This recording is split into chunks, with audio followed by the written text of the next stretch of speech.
예, 촛불과 탄핵 그리고 조기 대선으로 출범한 문재인 정부. 벌써 40일이 넘어갑니다.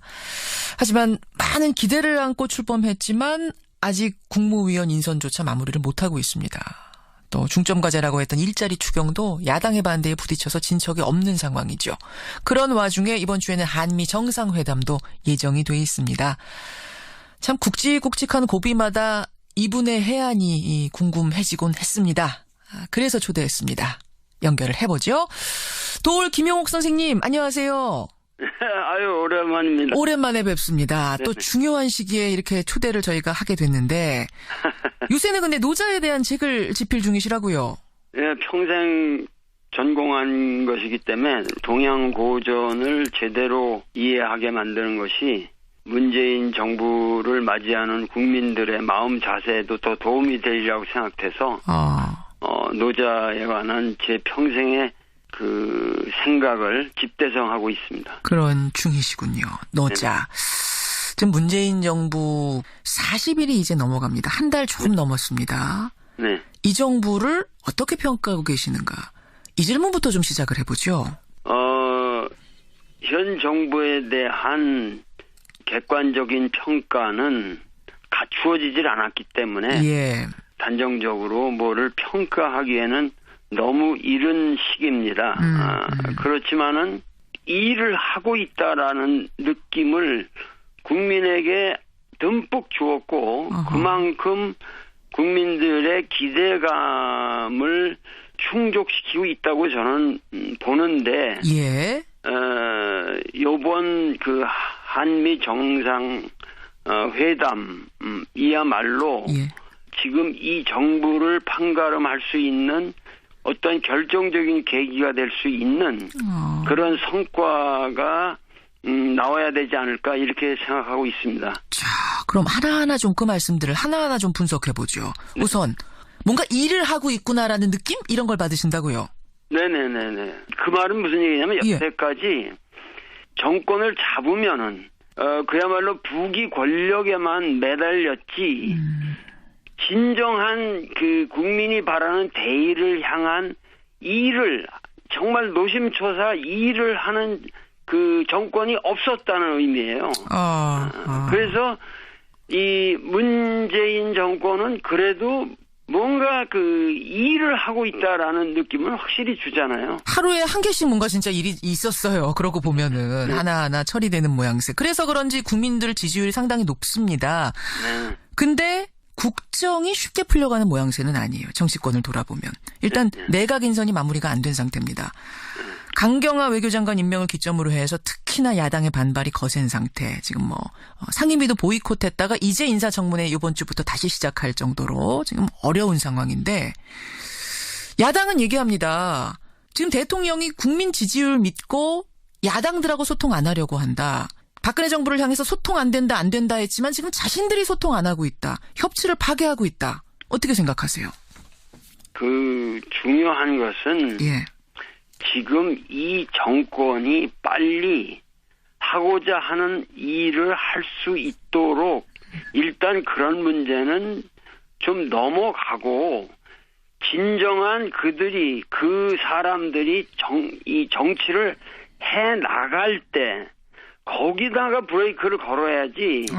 너무 지금 인선이라는 이런 문제를 가지고 그 야권에서 그 물고 늘어지면은 국민들의 눈에 너무하다라는 느낌을 주게 되면은 결국은 자기들이 앞으로 뭐 지방선거나 총선이나 이런 데 있어서 그 피해를 볼 수도 있다는 것을 생각을 해야죠. 알겠습니다. 일단은 좀 일할 수 있게끔 뭔가 좀 진용을 좀 꾸리고 뭔가 해볼 수 있는 발판이라도 마련을 해줘야 되지 않겠느냐 이런 호소셨는데 네네. 알겠습니다. 개혁에 대한 얘기를 해보죠. 어찌해서 이렇게 인선이 마무리된다고 하면 그 다음에는 그 내각이 개혁을 추진하려 할 텐데 그때 또 한 번 저항이 일어날 가능성이 높습니다. 주말에 이 보도를 어떻게 보셨는지 모르겠습니다만 상당히 출렁였던 보도가 뭐냐면 검찰 내부에서 문 대통령을 놓고 문 아무개 어디까지 가나 보자 이런 분위기가 있다는 거예요. 법무부 장관 한두 명만 연속으로 낙마시키고 2달만 시끄럽게 하면 국민들의 신임도가 떨어져서 지지율은 50% 밑으로 떨어질 거다. 뭐 이런 얘기들이 들린다는 겁니다. 하여튼 이 검찰은 우리나라에서 가장 변하기 어려운 집단이고 사고가 예. 그리고 지금 법조계라고 하는 것은 예. 그동안 국민들이 재판을 받을 수 있는 그 모든 권리를 그 자체의 냉정한 그 법에 의해서 집행한 사람들이 아니라 그 법조계라고 하는 하나의 시스템 속에서 과연 자기들이 어떤 평점을 받느냐는 것을 계산하면서 국민에게 피해를 준 세력들이기 때문에 어떤 경우에도 법조계는 대대적인 개혁에 착수해야죠. 자기들 스스로 착수해야 된다. 예. 근데 이게 스스로 되겠습니까? 국민들과 정부가 같이 압력을 넣어야죠. 과거의 법조계에 대한 국민들의 인식과 예. 지금 현재 국민들이 법조계에 대해서 가지고 있는 인식은 아주 다릅니다. 촛불혁명을 거친 민심이라고 하는 것은 예. 과거의 최순실이나 이런 모든 문제가 결국은 법조계가 권력의 시녀 노릇을 하기 때문에 생기는 문제들이거든요. 그걸 국민들도 지금은 분명히 알고 있다. 그 말씀이신 거예요. 그렇고 국민들은 이러한 문제에 대해서는 확고하게 새로운 국면이 도래해야 된다는 확신이 있는 거죠. 국민들에게. 국민적인 열망이 그 어느 때보다 크기 때문에 어떻게 보면은 이 저항이라는 것도 이번에는 넘을 수 있을 것이다. 개혁이 성공할 것이다. 이런 말씀 또 올 김용옥 선생님 지금 만나고 있습니다. 그나저나 이런 와중에 국내 상황은 이런데요. 지금 이제 국외로는 한미 정상회담이 예정이 돼 있습니다. 아까 그러셨어요. 이 한미 정상회담이 굉장히 중요하다. 왜 이렇게 굉장히 중요하다 생각하셨을까요?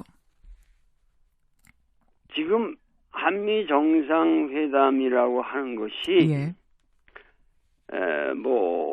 이게 제가 알기로 한미 정상이 만난 것이 요번이 64번째라든가 하여튼 60여 차례나 되는 기나긴 역사를 가지고 있는데 여태까지 그 한미 정상이라고 하는 것은 진정한 의미에서 정상회담이 아니었어요.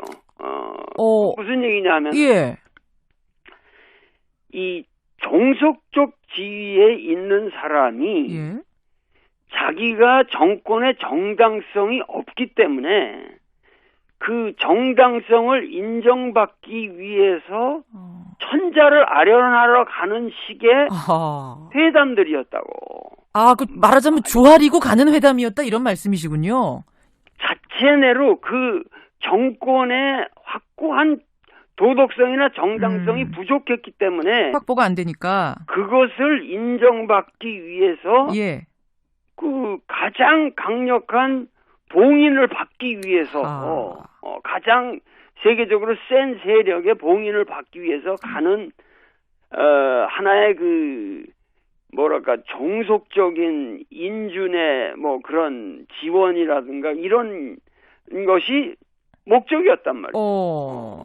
예를 들면 박정희가 그 케네디를 만나러 갔을 때도 그런 목적으로 갔는데 케네디가 아주 개무시를 하고 아주 푸대접을 했거든요. 그러고 나서 린든 B 존슨 때나 이제 바뀌고 나서 그 양반 돌아가고 나서 바뀌면서 이제 그 월남 파병 때문에 이제 또 대접 받기도 하고 그러니까 여러 가지 그런 역사를 쭉 놓고 볼 적에 한 번도 뭔가 구체적인 목적을 위해서 뭔가 미국이라고 하는 그 대국의 봉인을 받으려고 가는 것이 아니라 뭔가 미국과 해결해야 할 현안이 있고 그것에 대해서 우리가 대등하게 이야기를 해보자라는 자세로 가는 첫 회담이에요, 이거는. 이번에는 어떻게 대등하게 가는 거라고 그렇게 판단하세요? 과거는 아니었는데? 그러니까 벌써 문정인이라는 사람이 가서 예, 예. 얘기한 내용만 봐도 예. 단군이라는 말은 제가 안 쓰겠는데 예. 그 소위 말해서 이성계가 위화도 회군을 어허. 하면서 소국이 대국을 치는 것은 옳지 못하다. 이런 메시지를 내면서 조선조를 개창한 이래 예.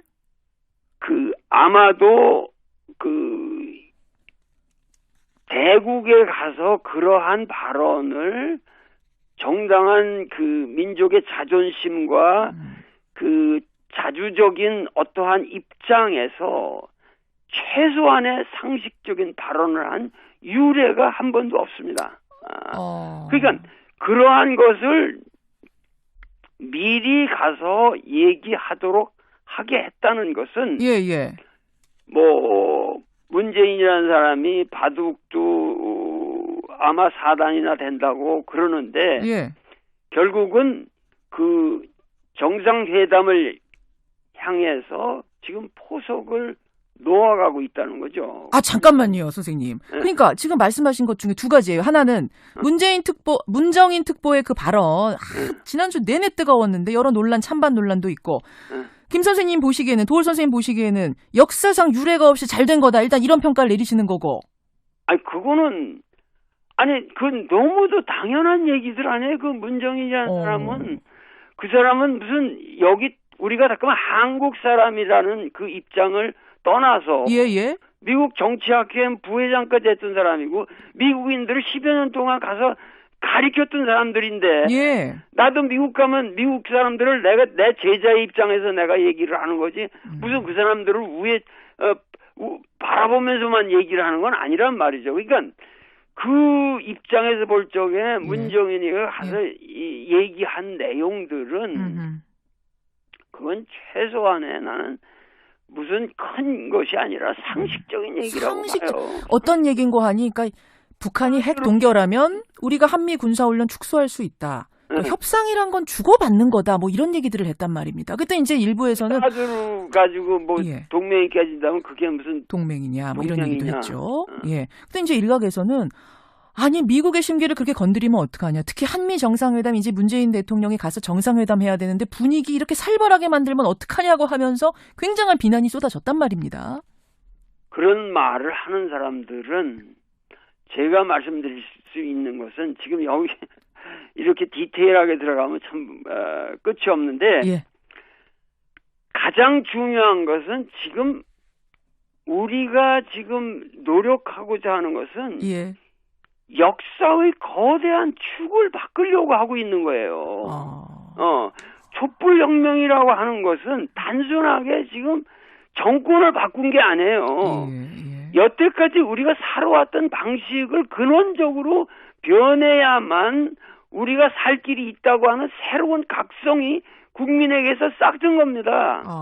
그 가장 중요한 것은 우리가 이 대북 관계만 해도 남북 관계만 해도 우리가 이러한 문제에 대해서 보다 그 자각적으로 주체적으로 우리 스스로 문제를 해결해야만 하겠다고 하는 생각이 국민들에게 생겨나기 시작한 거고 이러한 문제들을 그 미국에 의존해서만 해결할 수 있는 건 아니다.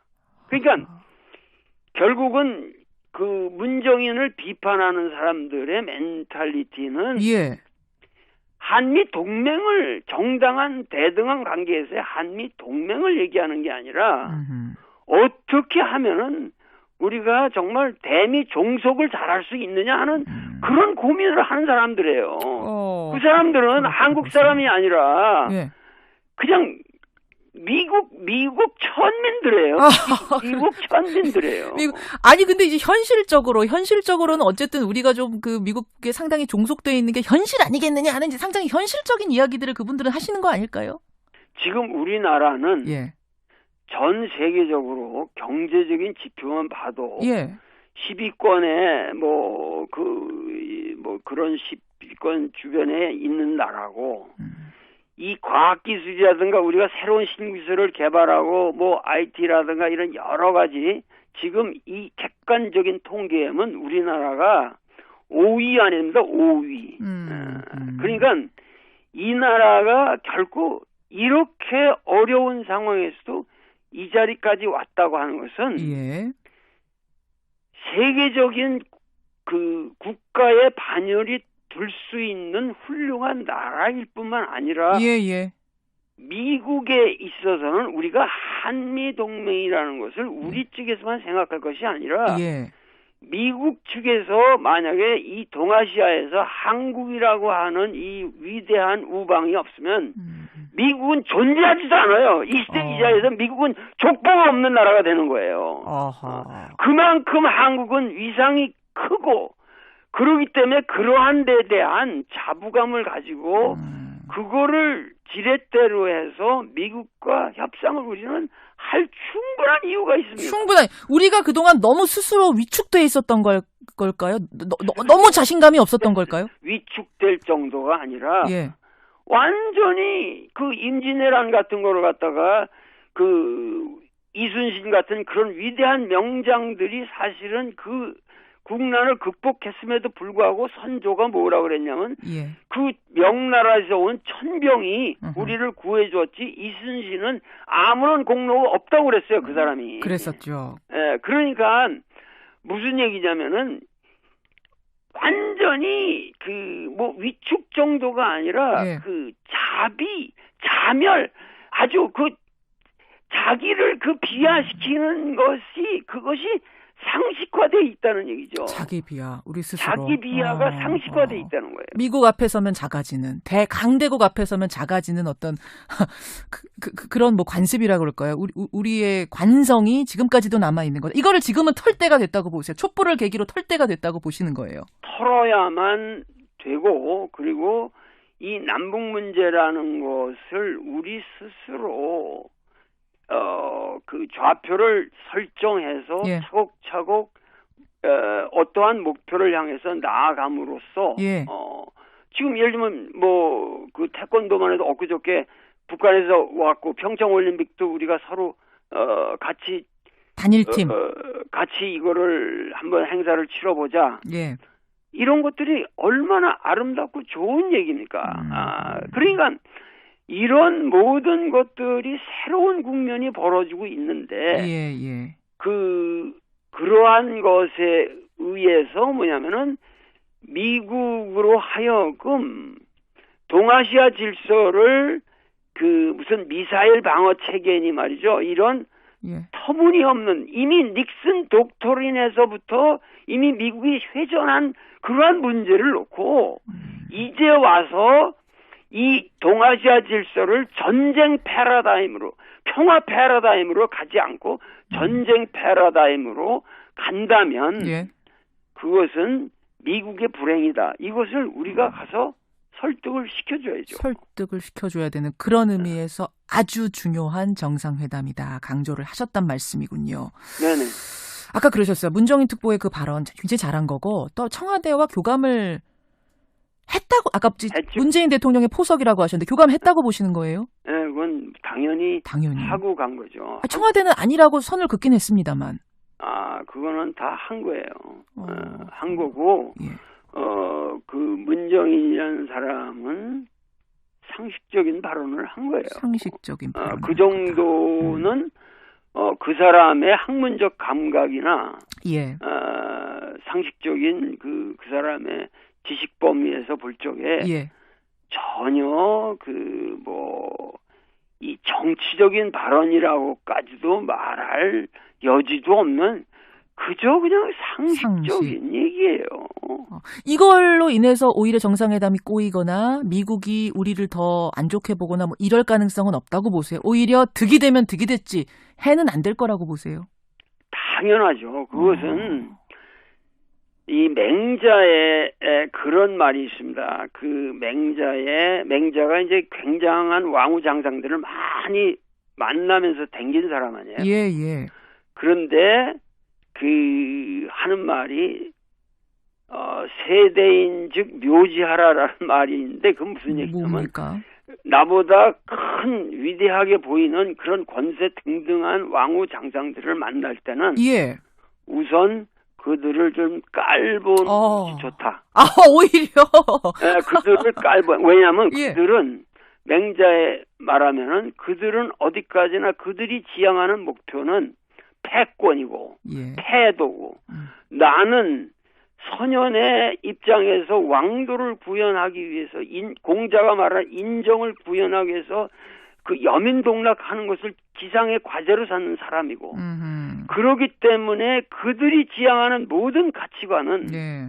나에겐 하등이 필요가 없는 것이기 때문에 우선 그들을 만날 때는 그들을 깔보고 협상하는 게 좋다. 이것이 진심 하편에 있습니다. 그렇군요. 맹자왈이군요. 그야말로. 맹자 말이에요. 이건 내 말이 아니라. 예. 그런데 우리는 그러한 마음의 거리를 두고 봐야 되지만 나는 가서 트럼프를 깔보면 안 된다고 생각합니다. 네, 뭐 그런 의미는 아니고. 인간적으로 예. 트럼프를 가서 사랑해줘야 되고. 사랑을 해줘야 됩니까? 트럼프를 대접하고 그리고 노인으로서 어디까지나 대접하고 여태까지 정치인들과는 다른 요소가 있는 사람이라는 것을 인정하고 그가 새로운 국면을 개척할 수 있도록 하기 위해서는 그의 마음을 우선 감정적으로 얻어야 됩니다. 지금부터는 아마 이제 문재인 대통령에게 하시는 조언이라고 저는 생각을 하는데. 네, 그래서 당당하게 임하되 사랑하라. 마음 자세는 어느 정도 디스턴싱, 하나의 거리를 두되. 예. 여태까지 트럼프는 당선이 된 이후로. 예. 어디 가서든지 사실은 이렇게 대접을 못 받았단 말이에요. 천덕꾸러기 같은 느낌이 좀 있었죠. 예, 그런데 예. 우리는 가서 그를 아주 존중을 해주고 정당한 정치인으로서 대접을 해주는 마음 자세로 예. 그의 마음을 환심을 우선 사야 됩니다. 일단 마음을 사야 한다. 환심을 사고 그렇고 그와 여태까지 미국의 그 어떠한 프로페셔널한 정치인이라고 하는 계보에 있는 사람들은 예. 무조건 한국 같은 나라를 깔보고 그리고 한국에 대해서 관여를 하지 않으려고 그랬어요. 그렇기 때문에 그 오바마 같은 사람도 전략적 인내니 이런 말로 한국 문제는 완전히 개무시한 거예요. 예. 그 윈비어 문제만 해도 얼마든지 그 오바마 정권 때 조금 더 관심을 가지고 해결했으면 해결될 수도 있었던 문제. 다 그것이 전략적 인내라는 측면에서 다 넘어간 거예요. 예. 그렇기 때문에 그러한 의미에서 새로운 관여 정책을 하겠다고 나온 것은 상당히 우리로 볼 때는 좋은 일이고 단지 트럼프가 그 관여라고 하는 의미가 예. 그 북한에다가 뭐 무력 행사를 하든가 이런 식의 관여가 아니라 얼마든지 평화의 이니셔티브를 가지고 미국이 북한을 설득시킬 수 있는 얼마든지 여지가 있다. 예. 이것을 설득을 해야 되는데 예. 그 설득의 제일 중요한 것은 여태까지 우리나라가 미국 가서 우리 남한 정부가 북한 정부와 좋은 관계를 유지하고 싶고 우리 문제는 우리가 평화적으로 해결하고자 하는 것이 우리 국민의 열망이라고 하는 것을 미국의 지도자들이 확실하게 이해를 해줬으면 좋겠습니다. 라는 입장을 표명한 적이 단 한 번도 없었어요. 예. 단 한 번도 없었기 때문에 그런 것만을 표명을 하는 것만 해도 트럼프 입장에서는 한국민이 이런 방향으로 원한다면 우리도 새로운 카드를 가지고 더 기발한 그러한 협상이라든가 새로운 국면을 만들어서 전 세계를 이롭게 할 수가 있다. 이러면서 트럼프는 이 북한 문제를 계기로 해서 자기가 그 탄핵의 국면에 빠져 있는 그런 곤궁한 처지를 벗어날 수도 있다는 얘기죠. 우리가 지금 이런 표현이 어떨지 모르겠습니다만 잘 이용할 수 있는 굉장히 좋은 환경이란 말씀이시네요. 오히려 오히려 우리가 트럼프 정권보다는 국민의 열망을 담지한 도덕성을 가지고 있기 때문에 우리는 도덕적인 정부의 세계적으로 모범이 되는 도덕적 정부의 수장으로서 지금 도덕성을 획득하지 못한 트럼프에게 네. 새로운 도덕성을 부여해 줄 수 있는 그런 세계사적 사명을 가진 사람이 지금 가고 있는 거예요. 오히려 우리가 그에게 도덕성을 인준해 줄 수 있는, 부여해 줄 수 있는 상황이 됐다. 그런 지금 우리는 입장에 있는 나라고 예. 그런 입장에 있는 지도자고 예. 거기에 대해서 우리 국민이 뿌듯한 자부심을 가져야 되는 이런 마당에 예. 그 야당의 지지부진한 그런 어떠한 이야기로 인해서 국민들의 판단이 흐려진다든가 이래서는 아니 되겠다. 난 알겠습니다. 정말 이 자리에서 우리 김 앵커하고 대화를 하는 것뿐만 아니라 예. 국민들에게 나는 정말 예. 이 시대를 사는 사상가로서 눈물을 흘리며 호소하고 싶어요. 예. 여러분들 제발 진정으로 우리가 촛불을 들어야 할 시기는 바로 이번 주입니다. 바로 미국에 가서 이 문재인 대통령이 예. 미국에서 협상을 벌이는 이 시기야말로 국민들이 마음에 촛불을 들고 우리가 갈구했던 열망을 이제 조금이라도 더 미국 땅에 펼쳐질 수 있도록 그들을 우리 대표단들을 전부 지원하고 도와줘야 된단 말이죠. 그렇게 보시는군요. 네. 정리를 좀 하자면 미국에 가서 트럼프 대통령 만날 때 그를 인간적으로 존중하고 사랑하는 자세를 바탕에 깔고 당당하게 우리 할 말을 해라. 자부심을 가지고 대하라. 그러면 반드시 이번 정상회담은 성공할 것이다. 이런 조언으로 받아들일 수 있겠네요. 네네네. 예. 문재인 대통령이 오늘 인터뷰를 좀 듣고 갔으면 좋겠어요, 정말. 그러니까는 이 북핵 문제라고 하는 것은 예. 그것은 북한 입장에서는 남한과의 문제만이 아니라고 생각하거든요. 예. 어디까지나 그렇죠. 미국과 자기들은 전쟁을 치렀고 예. 그 6.25 전쟁 이래 여태까지 누적된 문제를 풀기 위해서는 미국이 적극적으로 나서는 것이 정당합니다. 그리고 그것을 여태까지 미국이 나서지 않고 중국의 중재를 통해서 해결하려고 했던 것도 한계가 뻔한 거고 지금 더 이상 먹히질 않습니다. 알겠습니다. 예. 그러한 상황에서는 문재인 대통령은 안심하고 트럼프에게 미국이 적극적인 역할을 하십시오. 예. 우리가 도와드리겠습니다.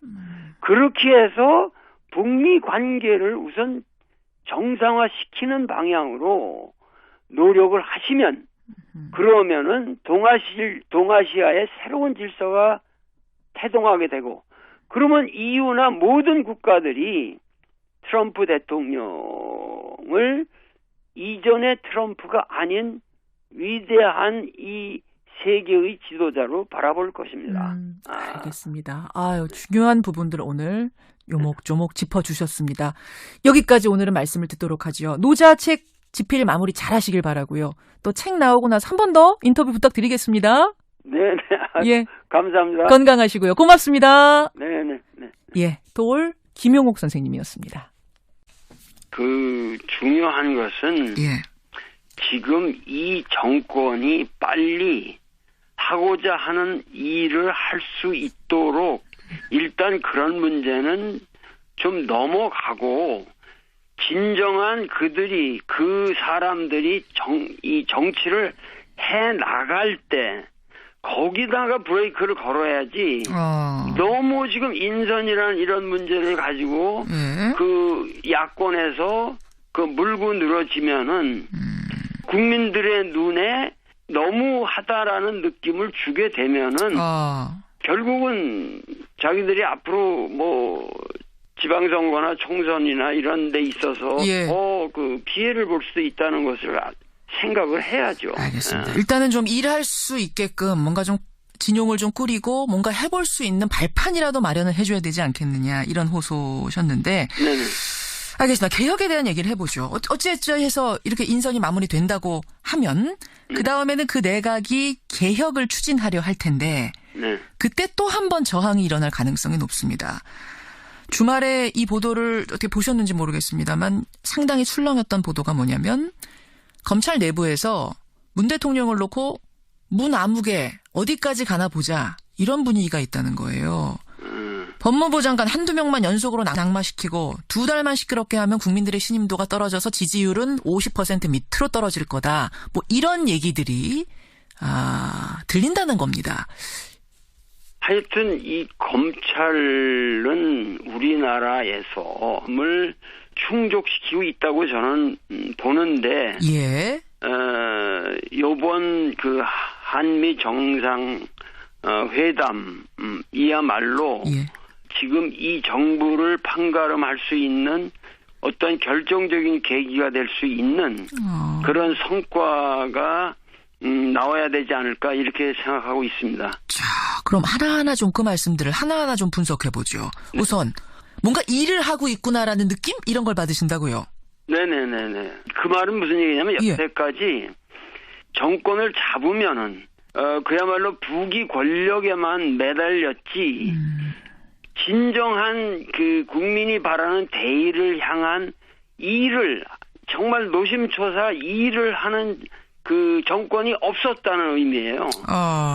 그래서 이 문재인 정권은 그래도 뭔가 그 일을 하고 있다라는 느낌을 확실히 주잖아요. 하루에 한 개씩 뭔가 진짜 일이 있었어요. 그러고 보면은 네. 하나하나 처리되는 모양새. 그래서 그런지 국민들 지지율이 상당히 높습니다. 네. 근데 국정이 쉽게 풀려가는 모양새는 아니에요. 정치권을 돌아보면. 일단 내각 인선이 마무리가 안 된 상태입니다. 강경화 외교장관 임명을 기점으로 해서 특히나 야당의 반발이 거센 상태. 지금 뭐 상임위도 보이콧했다가 이제 인사청문회 이번 주부터 다시 시작할 정도로 지금 어려운 상황인데 야당은 얘기합니다. 지금 대통령이 국민 지지율 믿고 야당들하고 소통 안 하려고 한다. 박근혜 정부를 향해서 소통 안 된다 했지만 지금 자신들이 소통 안 하고 있다. 협치를 파괴하고 있다. 어떻게 생각하세요? 예, 촛불과 탄핵 그리고 조기 대선으로 출범한 문재인 정부. 벌써 40일이 넘어갑니다. 하지만 많은 기대를 안고 출범했지만 아직 국무위원 인선조차 마무리를 못하고 있습니다. 또 중점과제라고 했던 일자리 추경도 야당의 반대에 부딪혀서 진척이 없는 상황이죠. 그런 와중에 이번 주에는 한미 정상회담도 예정이 돼 있습니다. 참 굵직굵직한 고비마다 이분의 해안이 궁금해지곤 했습니다. 그래서 초대했습니다. 연결을 해보죠. 도올 김용옥 선생님 안녕하세요. 아유 오랜만입니다. 오랜만에 뵙습니다. 또 중요한 시기에 이렇게 초대를 저희가 하게 됐는데 요새는 근데 노자에 대한 책을 집필 중이시라고요. 예, 평생 전공한 것이기 때문에 동양고전을 제대로 이해하게 만드는 것이 문재인 정부를 맞이하는 국민들의 마음 자세에도 더 도움이 되리라고 생각돼서 노자에 관한 제 평생의 그 생각을 집대성하고 있습니다. 그런 중이시군요. 노자. 지금 문재인 정부 40일이 이제 넘어갑니다. 한 달 조금 넘었습니다. 네. 이 정부를 어떻게 평가하고 계시는가? 이 질문부터 좀 시작을 해보죠. 현 정부에 대한 객관적인 평가는 갖추어지질 않았기 때문에 예. 단정적으로 뭐를 평가하기에는 너무 이른 시기입니다. 그렇지만은 일을 하고 있다라는 느낌을 국민에게 듬뿍 주었고 그만큼 국민들의 기대감 외로는 한미 정상회담이 예정이 돼 있습니다. 아까 그러셨어요. 이 한미 정상회담이 굉장히 중요하다. 왜 이렇게 굉장히 중요하다 생각하셨을까요? 지금 한미 정상회담이라고 하는 것이 예. 이게 제가 알기로 한미 정상이 만난 것이 요번이 64번째라든가 하여튼 60여 차례나 되는 기나긴 역사를 가지고 있는데 예. 여태까지 그 한미 정상이라고 하는 것은 진정한 의미에서 정상회담이 아니었어요. 무슨 얘기냐면 예. 이 종속적 지위에 있는 사람이 예. 자기가 정권의 정당성이 없기 때문에 그 정당성을 인정받기 위해서 천자를 아련하러 가는 식의 아하. 회담들이었다고. 그 말하자면 조아리고 가는 회담이었다 이런 말씀이시군요. 자체내로 그 정권의 확고한 도덕성이나 정당성이 부족했기 때문에 확보가 안 되니까. 그것을 인정받기 위해서 예. 그 가장 강력한 봉인을 받기 위해서 가장 세계적으로 센 세력의 봉인을 받기 위해서 가는 하나의 그 뭐랄까 종속적인 인준의 뭐 그런 지원이라든가 이런 가장 변하기 어려운 집단이고 사고가 예. 그리고 지금 법조계라고 하는 것은 예.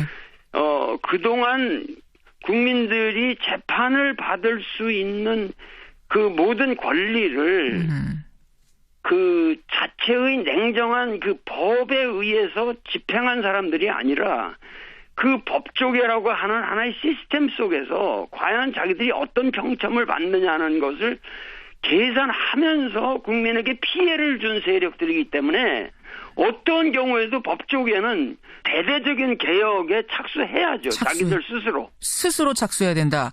예. 근데 이게 스스로 되겠습니까? 국민들과 정부가 같이 압력을 넣어야죠. 과거의 법조계에 대한 국민들의 인식과 예. 지금 현재 국민들이 법조계에 대해서 가지고 있는 인식은 아주 다릅니다. 촛불혁명을 거친 민심이라고 하는 것은 예. 과거의 최순실이나 이런 모든 문제가 결국은 법조계가 권력의 시녀 노릇을 하기 때문에 생기는 문제들이거든요. 그걸 국민들도 지금은 분명히 알고 있다. 그 말씀이신 거예요. 그렇고 국민들은 이러한 문제에 대해서는 확고하게 새로운 국면이 도래해야 된다는 확신이 있는 거죠. 국민들에게. 국민적인 열망이 그 어느 때보다 크기 때문에. 예, 어떻게 보면은 이 저항이라는 것도 이번에는 넘을 수 있을 것이다. 개혁이 성공할 것이다. 이런 말씀 또 올 김용옥 선생님 지금 만나고 있습니다. 그나저나 이런 와중에 국내 상황은 이런데요. 지금 이제